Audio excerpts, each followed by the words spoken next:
Hello guys, luto tayo ulam natin ngayon guys, pananghalian. Ang ulam namin guys ay magluluto ako ng miswa. Meron kami guys prito na dalagang bukid. Yung malalaking dalagang bukid guys, yan siya.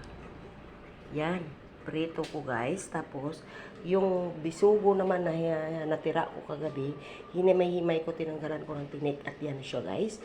Igigisa ko at yan ay ang isasahog ko sa aking miswa. Yan ang aking mga kasangkapan. Ayan na siya guys. Let's go! Luto na tayo. Yan guys, oh. Naggisa ako ng sibuyas, bawang. Ayan guys, kailangan. Gusto ko kasi nag-brown-brown talaga yan.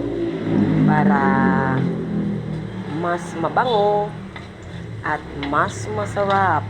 So, ilagay na natin to guys. Ang aking hinimay-himay na pritong isda. Yan. Ayan na siya guys. Doble prito. Ayan.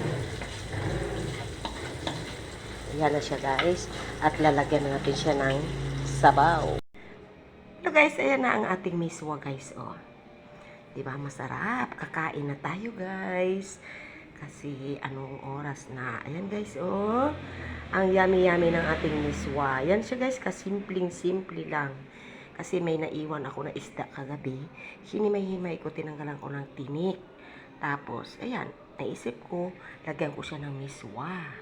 Kasi may miswa ako, kaya yan linagay ko.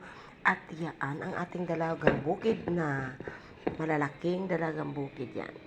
Hindi ko na siya pinutol para buo lang. Ayan siya guys. Ayan, kakain na kami guys. Sabayan nyo po kami. Kain tayo, miswa at saka prito na isda. O, diba guys, kakain na tayo. Sabay-sabay tayo. Halina kayo dito. Thank you guys. Thank you for watching. Prito with miswa. Thank you.